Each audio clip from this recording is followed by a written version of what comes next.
Mari kita sekali lagi berdoa.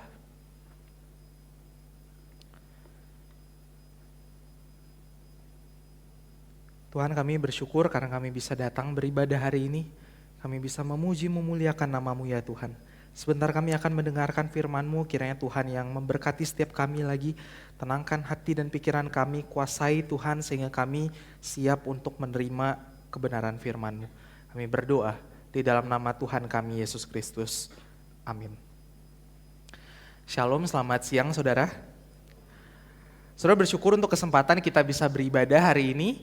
Dan hari ini saya mengajak kita semua untuk merenungkan satu bagian firman Tuhan dari Yosua pasal 24 ayat yang pertama sampai ayat yang ke-18.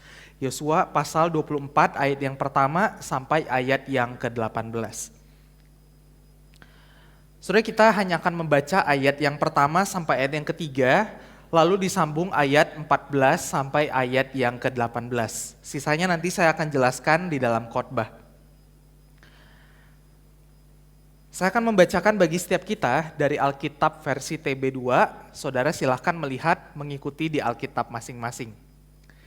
Yosua pasal 24 ayat pertama sampai ayat yang ketiga. Kemudian Yosua mengumpulkan semua suku Israel di Sikem. Ia memanggil para tua-tua dan kepala kaumnya, para hakim dan para pengatur pasukannya, lalu mereka berdiri di hadapan Allah. Berkatalah Yosua kepada seluruh bangsa itu, beginilah firman Tuhan Allah Israel. Dahulu nenek moyangmu Terah, ayah Abraham dan Nahor, tinggal di seberang sungai Efrat dan mereka beribadah kepada ilah-ilah lain. Tetapi aku mengambil Abraham leluhurmu dari seberang sungai Efrat dan memerintahkan dia menjelajahi seluruh tanah Kanaan dan aku membuat keturunannya banyak. Aku memberikan kepadanya Ishak. Ayat 14 sampai 18. Jadi sekarang takutlah akan Tuhan dan beribadahlah kepadanya dengan tulus, ikhlas dan setia. Singkirkanlah ilah-ilah yang kepadanya nenek moyangmu telah beribadah di seberang sungai Efrat dan di Mesir, dan beribadahlah kepada Tuhan. Namun jika kamu menganggap tidak baik untuk beribadah kepada Tuhan, pilihlah pada hari ini kepada siapa kamu akan beribadah. Ilah-ilah yang kepadanya nenek moyangmu beribadah di seberang sungai Efrat, atau ilah-ilah orang Amori yang negerinya kamu diami ini. Tetapi aku dan seisi rumahku, kami akan beribadah kepada Tuhan. Lalu bangsa itu menjawab, sekali-kali kami tidak akan meninggalkan Tuhan untuk beribadah kepada ilah-ilah lain. Sebab Tuhan, Allah kita, dialah yang telah menuntun kita dan nenek moyang kita keluar dari tanah Mesir, dari tempat perbudakan, dan yang telah melakukan tanda-tanda mujizat besar ini di depan mata kita. Dialah yang telah melindungi kita sepanjang jalan yang kita tempuh dan di antara semua bangsa yang kita lalui. Tuhan telah menghalau dari hadapan kita semua bangsa, termasuk orang Amori, penduduk negeri ini. Kami pun akan beribadah kepada Tuhan, sebab dialah Allah kita. Sampai sedemikian jauh pembacaan firman Tuhan. Saudara, saya ingin memulai khotbah ini dengan sebuah kutipan yang saya temukan di Instagram beberapa waktu lalu. Saudara, kutipannya kurang lebih seperti ini. We celebrate Resurrection Sunday and tend to forget it by Monday. Kita merayakan momen kebangkitan Kristus di hari Minggu dan kemudian kita cenderung melupakannya di hari Senin. Saudara, ada yang sepakat dengan kutipan ini? Saudara, saya kira kutipan ini masih sangat relevan untuk kita pikirkan bersama. Selain karena kita baru merayakan Paskah, kebangkitan Kristus di bulan ini, tetapi juga di minggu lalu, Pastor Yunias baru saja membawakan khotbah yang diberi judul The Power of Resurrection. Dan mungkin ada di antara kita yang juga merasa relate dengan kutipan ini waktu kita membacanya. Saudara, tetapi saya menduga bahwa kutipan ini masih sangat positif. Karena kutipan ini berkata, kita melupakannya di hari Senin. Saudara, padahal mungkin saja ada orang-orang Kristen yang baru saja meninggalkan ruang ibadah, sudah tidak ingat dengan momen-momen ibadah sebelumnya. Mungkin fokusnya sudah tertuju kepada hal-hal lainnya, misalnya mau cari makan apa. Saudara, ada bahkan mungkin orang yang dari sejak awal datang ke ibadah sudah mulai berpikir mau makan apa, dan itu yang terus jadi fokus dia. Atau mungkin yang jadi fokusnya adalah kembali ke rumah karena ada banyak pekerjaan di rumah yang harus dikerjakan. Atau mungkin fokusnya adalah di pekerjaan di kantor karena ada banyak pekerjaan di kantor yang harus dilakukan dan deadline-nya sudah semakin dekat. Saudara, saya tidak sedang berkata bahwa kita tidak boleh berpikir mau cari makan apa sehabis ibadah. Saya juga tidak sedang berkata kita tidak boleh langsung pulang ke rumah setelah ibadah. Yang saya mau katakan adalah seringkali apa yang terjadi di momen ibadah di hari Minggu tidak berdampak apa-apa di dalam kehidupan kita. Seringkali apa yang terjadi di dalam momen ibadah di hari Minggu tidak berdampak apa-apa di dalam kehidupan kita. Saudara, apalagi jika kita adalah orang yang sudah lama jadi orang Kristen. Kita sudah berkali-kali ke gereja, kita sudah berkali-kali merayakan kebangkitan Kristus di dalam hidup kita, maka mungkin kita merasa hal itu tidak lagi istimewa buat kita. Berita tentang Kristus yang menang dan bangkit itu tidak terlalu menggugah kita lagi. Atau mungkin di hari Minggu, waktu kita datang ke gereja, kita beribadah, kita memuji Tuhan, kita mendengarkan firman Tuhan, kita masih merasa sedikit tersentuh dengan itu. Tetapi kemudian sepanjang Senin sampai Jumat, kita kembali menjalankan kehidupan kita dengan fokus hanya kepada diri kita sendiri. Saudara, maka saya kira sangat baik untuk kita kembali merenungkan komitmen kita di dalam mengikut Tuhan. Komitmen kita di dalam menjadi murid Kristus. Sekali lagi apalagi buat kita yang sudah lama percaya kepada Tuhan Yesus dan rasanya kita sudah tidak terlalu bergairah lagi. Saya kira penting untuk kita memikirkan ulang komitmen kita. Recommitment di hadapan Tuhan. Dan itulah yang saya ajak untuk kita sama-sama lakukan hari ini. Saudara, saya ajak kita untuk mengingat kembali komitmen kita dengan melihat teks Yosua yang tadi kita baca. Dan mari kita melihat sedikit demi sedikit. Saudara, bagian yang tadi kita baca memperlihatkan Yosua yang mengumpulkan semua suku Israel di Sikhem. Mulai dari para tua-tua, kepala kaum, para hakim, dan para pengatur pasukan. Saudara, pertanyaannya, apa yang mereka lakukan di sana? Saudara, Lembaga Alkitab Indonesia menolong kita karena LAI memberikan judul buat kita. Dan judul yang diberikan adalah Pembaruan Perjanjian. Pembaruan Perjanjian. Saudara, Yosua mengumpulkan orang Israel di sana supaya mereka memperbarui perjanjian mereka dengan Tuhan. Dan ketika dikatakan memperbarui perjanjian, saudara, artinya sebelumnya sudah ada perjanjian antara Tuhan dengan orang Israel. Dan perjanjian ini dimulai dari Abraham leluhur mereka. Saudara, Allah berjanji kepada Abraham akan menjadikan keturunannya sebagai bangsa yang besar. Allah juga berjanji akan memberikan tanah kepada mereka. Abraham akan menjadi berkat bagi bangsa-bangsa yang lain. Saudara, lalu kita ingat juga cerita Allah membawa Israel keluar dari perbudakan di Mesir.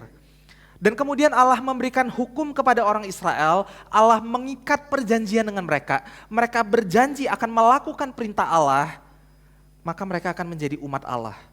Dan Allah akan menjadi Allah mereka. Dan setelah perjalanan panjang orang Israel, saudara, akhirnya mereka sampai di dalam kisah-kisah yang dicatat di dalam kitab Yosua ini. Saudara, Yosua pasal 3 mencatat Israel yang menyeberangi sungai Yordan dan akhirnya masuk ke tanah Kanaan. Tanah Kanaan adalah tanah yang Tuhan janjikan kepada mereka. Dan kemudian Yosua pasal 5 sampai pasal 12 mencatat tentang orang Israel yang harus menghalau orang-orang Kanaan yang ada di negeri itu supaya mereka bisa mendiami negeri itu. Dan Yosua pasal 12 mencatat tentang daftar raja-raja yang berhasil dikalahkan, ditaklukkan oleh orang Israel. Dan setelah hampir semua ditaklukkan, Yosua 13 sampai Yosua 22 mencatat, Yosua membagi-bagikan tanah kepada setiap suku yang ada di Israel. Dan setelah itu semua, Yosua masuk ke dalam cerita yang tadi kita baca. Yosua panggil semua suku supaya mereka memperbarui perjanjian mereka di hadapan Tuhan. Saudara, hari ini kita akan belajar setidaknya 3 hal yang kita bisa renungkan dari pembaruan komitmen yang dilakukan oleh orang Israel di hadapan Tuhan. Yang pertama, saudara, hal pertama yang kita bisa renungkan dari kisah orang Israel ini adalah komitmen itu dilakukan di hadapan Allah. Komitmen itu dilakukan di hadapan Allah. Saya bacakan kembali ayat yang pertama dari Yosua pasal 24 tadi. Kemudian Yosua mengumpulkan semua suku Israel di Sikhem. Ia memanggil para tua-tua dan kepala kaumnya, para hakim dan para pengatur pasukannya. Perhatikan. Lalu mereka berdiri di hadapan Allah. Saudara, setelah Yosua mengumpulkan orang-orang Israel di Sikem, dicatat mereka berdiri di hadapan Allah. Dan saya percaya frasa ini ditulis bukan sekadar sebuah ungkapan yang tidak ada artinya. Saudara, sebaliknya, frasa ini menunjukkan sebuah kebenaran yang sangat penting. Yosua ingin orang Israel tahu dengan sangat jelas dengan siapa mereka sedang mengadakan perjanjian. Mereka mengadakan perjanjian dengan Allah pencipta langit dan bumi. Allah Abraham, Allah Ishak, Allah Yakub leluhur mereka. Dan frasa ini menunjukkan betapa seriusnya komitmen yang dilakukan di hadapan Tuhan itu. Saudara, ketika membaca ini, saya teringat dengan salah satu ungkapan di dalam bahasa Latin, yaitu coram Deo. Saudara, istilah ini berasal dari dua kata. Kata pertama yaitu cora yang berarti tatap muka di hadapan seseorang, dan Deo yang berarti Tuhan. Dan ketika digabungkan, saudara, istilah ini menggambarkan frasa yang kita renungkan di dalam poin yang pertama ini. Coram Deo berarti di hadapan Tuhan, in the presence of God. Saudara, ungkapan coram Deo ini sebetulnya sedang mau menggambarkan sebuah kebenaran yang sangat penting. Coram Deo berarti kita ingat bahwa hidup kita adalah hidup yang terus ada di hadapan Tuhan. Hidup kita adalah hidup yang terus terbuka di hadapan Tuhan. Tidak ada satu hal pun di dalam hidup kita yang bisa kita sembunyikan di hadapan Tuhan itu.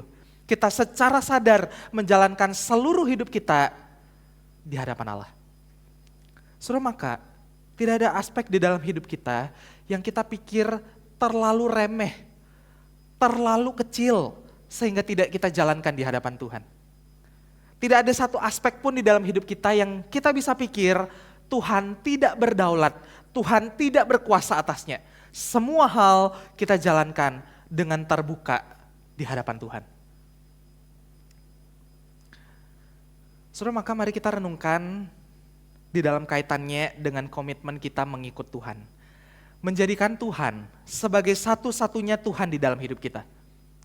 Saudara, pertanyaannya, apakah kita sungguh-sungguh menjalankan kehidupan kita dengan kesadaran penuh bahwa seluruh hidup kita terbuka di hadapan Tuhan?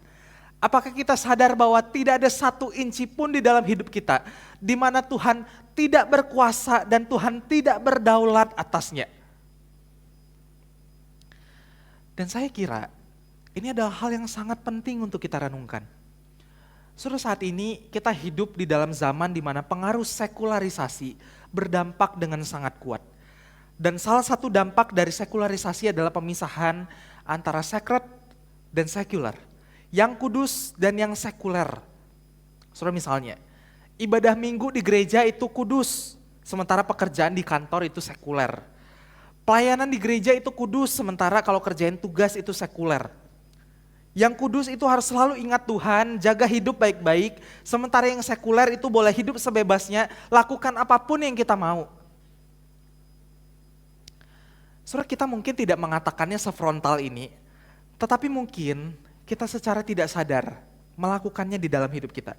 Kita pikir Tuhan tidak lagi punya pengaruh di dalam hidup kita ketika kita meninggalkan ruang ibadah, ketika kita meninggalkan gereja, ketika kita melakukan aktivitas kita di dunia. Saudara, maka poin pertama ini sangat penting untuk kita renungkan. Ketika kita berkomitmen ikut Tuhan, menjadikan Dia sebagai Tuhan, berarti kita juga berkomitmen untuk melakukan itu di seluruh hidup kita. Dan saya selalu membayangkan betapa indahnya seorang anak Tuhan yang terus hidup di dalam prinsip coram Deo ini. Saudara, ketika seorang anak Tuhan terus ingat bahwa seluruh hidupnya dijalankan terbuka di hadapan Tuhan, maka saya kira orang itu tidak akan hidup sembarangan. Dia akan terus mindful, mempertimbangkan setiap keputusan, setiap langkahnya, bahkan yang terlihat kecil, yang terlihat sepele sekalipun, dia akan terus menjaga integritas hidupnya sekalipun tidak ada yang melihat, bahkan sekalipun ditolak oleh dunia, karena dia tahu bahwa hidupnya terus terbuka di hadapan Tuhan. Saudara, ini yang pertama. Yang kedua yang kita bisa renungkan dari komitmen dilakukan oleh orang Israel adalah komitmen itu dilakukan dengan mengingat kebaikan Tuhan. Komitmen itu dilakukan dengan mengingat kebaikan Tuhan. Saudara, mari kita lihat lagi ayat yang kedua dan sebagian dari ayat yang ketiga, saya bacakan. Berkatalah Yosua kepada seluruh bangsa itu, beginilah firman Tuhan Allah Israel. Dahulu nenek moyangmu Terah, ayah Abraham dan Nahor tinggal di seberang sungai Efrat dan mereka beribadah kepada ilah-ilah lain. Tetapi aku mengambil Abraham leluhurmu dari seberang sungai Efrat dan memerintahkan dia menjelajahi seluruh tanah Kanaan dan aku membuat keturunannya banyak. Saudara, setelah mengumpulkan tua-tua Israel, kepala kaum, para hakim, orang Israel lain dan mereka berdiri di hadapan Allah, saudara, sekarang Yosua mengingatkan kembali kepada orang Israel segala kebaikan yang Tuhan sudah lakukan bagi mereka. Dan Yosua memulainya dengan mengingatkan orang Israel tentang kebaikan Tuhan terhadap nenek moyang mereka, Abraham. Yosua mengingatkan orang Israel bahwa Abraham, keluarganya, semuanya adalah penyembah berhala. Tetapi kemudian Tuhan beranugerah, Tuhan pilih Abraham berdasarkan kedaulatannya. Tuhan memberikan janji keturunan kepada Abraham yang dipilihnya dari sejak awal. Dan Yosua seperti mau berkata, Tuhan pilih Abraham pun. Itu karena anugerah Tuhan. Bukan karena kebaikan Abraham. Saudara, lalu Yosua juga mengulang kembali kebaikan Tuhan atas keluarnya orang Israel dari tanah Mesir. Saudara, dengan cara-cara yang ajaib Tuhan tunjukkan kepada bangsa Mesir. Akhirnya orang Israel berhasil keluar dari perbudakan yang sudah mereka alami selama ratusan tahun. Dan dengan cara yang ajaib pula Tuhan menuntun mereka, memelihara mereka selama perjalanan mereka di padang gurun. Saudara, sekalipun mereka terus bersungut-sungut, memberontak kepada Tuhan, tetapi Tuhan tetap baik dan Tuhan tidak pernah meninggalkan mereka. Maka di sini pun Yosua seperti mau berkata, kalau bukan karena Tuhan baik, orang-orang Israel tidak mungkin bisa terpelihara di dalam perjalanan mereka dan mereka bisa sampai ke tanah perjanjian. Dan saudara, terakhir Yosua juga mengingatkan mereka tentang kebaikan Tuhan atas penaklukan bangsa Kanaan. Di dalam setiap peperangan dilakukan orang Israel, Tuhan dengan sangat jelas berkata, aku menyerahkan mereka ke dalam tanganmu. Saudara, maka jelas, bukan karena kehebatan atau kekuatan Israel mereka bisa menaklukkan orang Kanaan. Tetapi hanya karena kebaikan Tuhan. Dan semua ingat-ingatan ini disimpulkan di dalam ayat yang ke-13. Ini perkataan Tuhan. Demikianlah telah kuberikan kepadamu tanah yang tidak kamu usahakan, kota-kota yang tidak kamu dirikan, tetapi di dalamnya kamu tinggal. Kebun-kebun anggur dan kebun-kebun zaitun yang tidak kamu tanami, tetapi hasilnya kamu nikmati. Saudara, tanah yang sudah dibagikan kepada mereka, hasil-hasil tanah yang mereka bisa nikmati, semuanya bukan karena kebaikan mereka, bukan karena kehebatan mereka, tetapi karena kebaikan Tuhan. Dan itulah yang Yosua terus ingatkan kepada orang Israel. Ketika mereka mau mengingat kembali komitmen mereka kepada Tuhan, mereka perlu ingat dulu, Tuhan sudah lebih dulu baik kepada mereka. Saudara, sekarang kita mungkin perlu sedikit bertanya, kenapa Yosua perlu mengingatkan orang Israel dengan sangat detail semua hal yang Tuhan lakukan bagi mereka?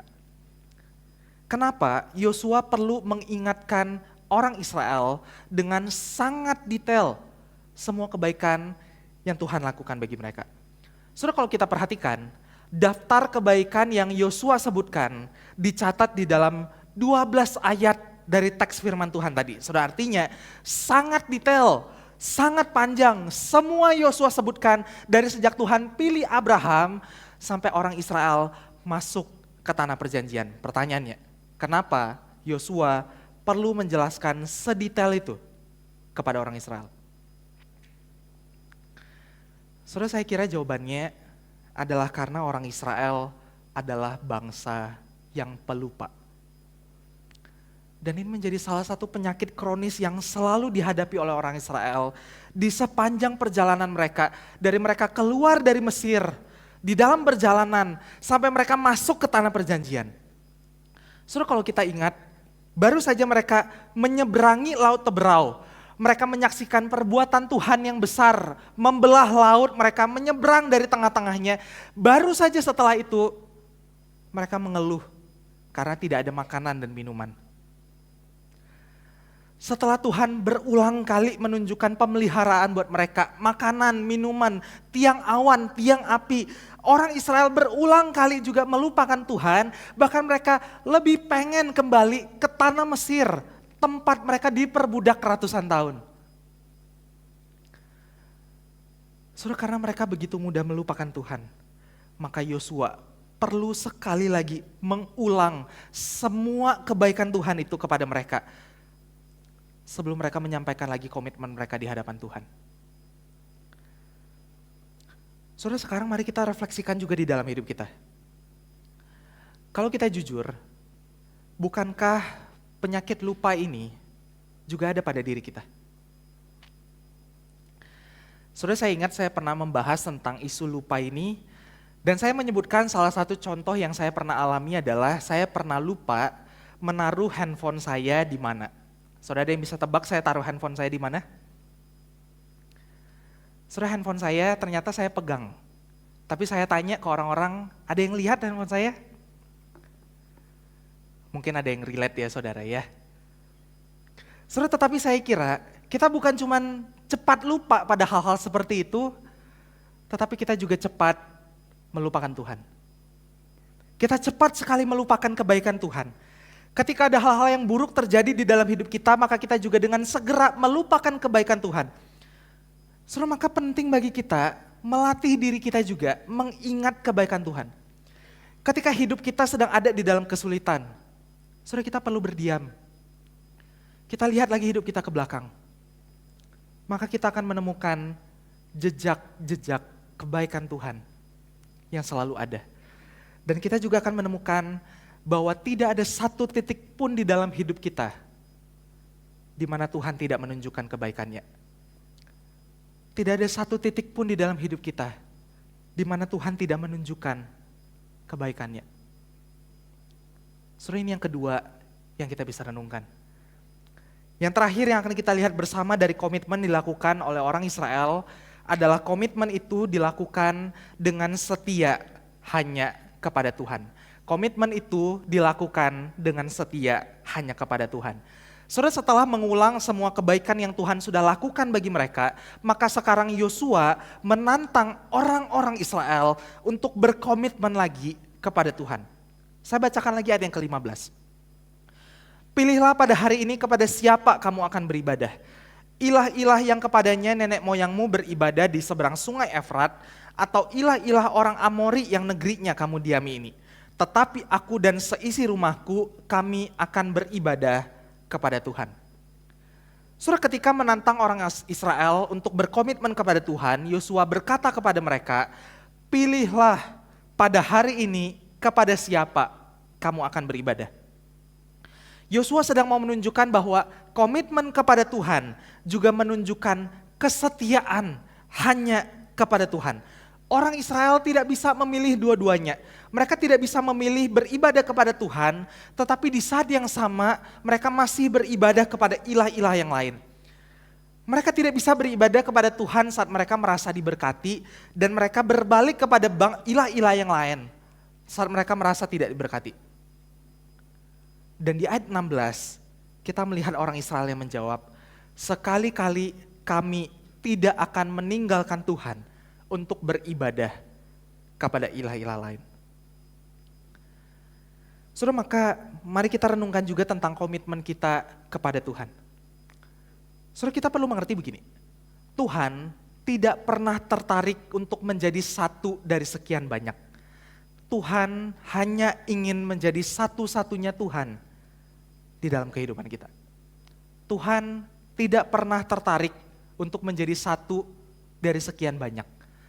Tuhan hanya ingin menjadi satu-satunya Tuhan di dalam kehidupan kita. Saudara, dalam konteks kita hari ini, kita pasti tidak menyembah ilah-ilah di seberang sungai Efrat atau ilah orang Amori yang disebutkan oleh Yosua waktu itu.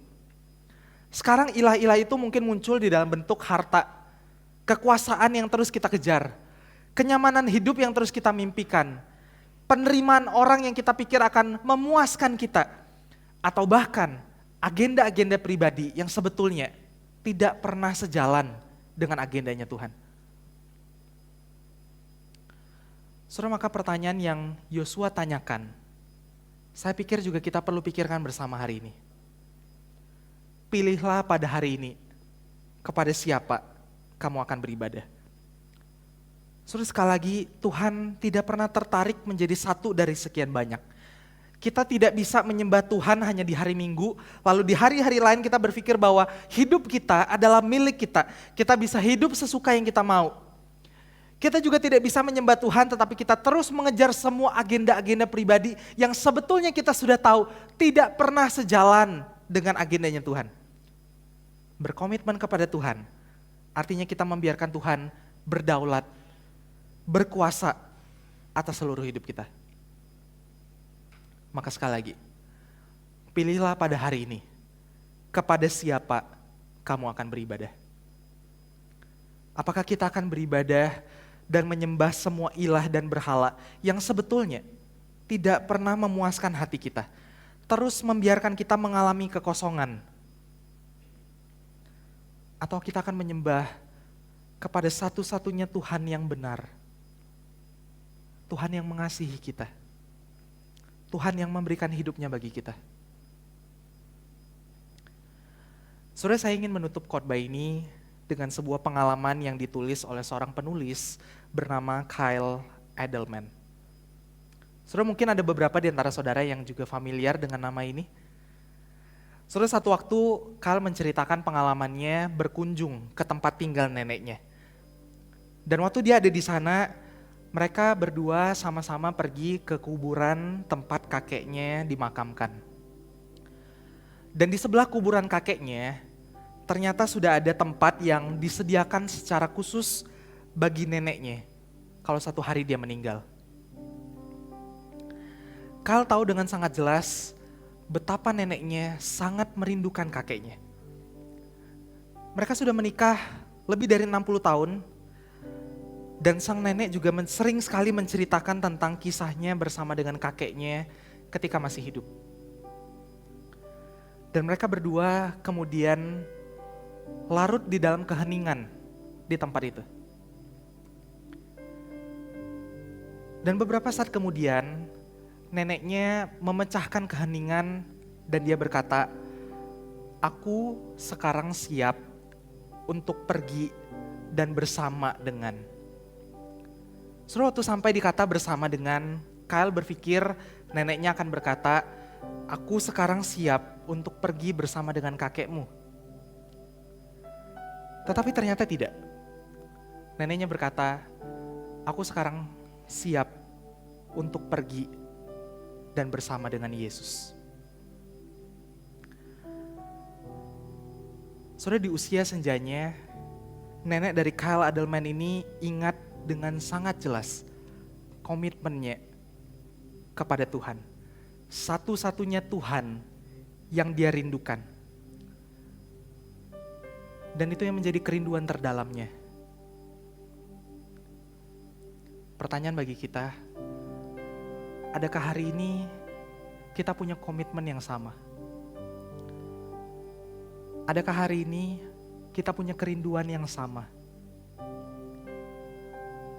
Kerinduan dan komitmen kepada Tuhan Yesus yang sudah mati, yang sudah bangkit, yang memberikan hidup kepada setiap kita yang percaya. Mari kita sama-sama tundukkan kepala.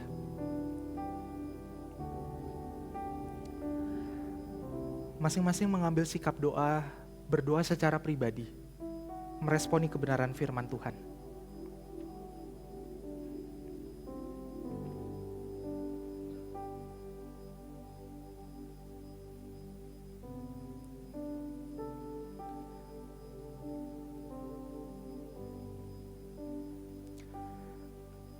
ada 3 pertanyaan refleksi yang kita bisa renungkan bersama. Yang pertama, apakah engkau sadar bahwa hidupmu adalah hidup yang terus terbuka di hadapan Tuhan? Mari masing-masing periksa hidup pribadi di hadapan Tuhan. Bagaimana engkau menjalankan hidupmu?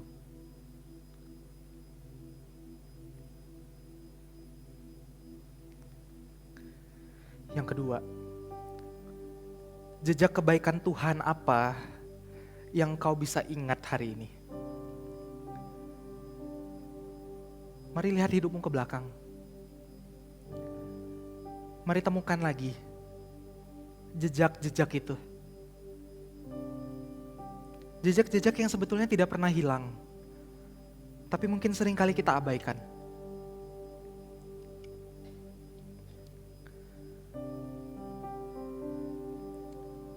Dan yang terakhir, maukah sungguh berkomitmen hanya kepada Tuhan di dalam seluruh hidupmu?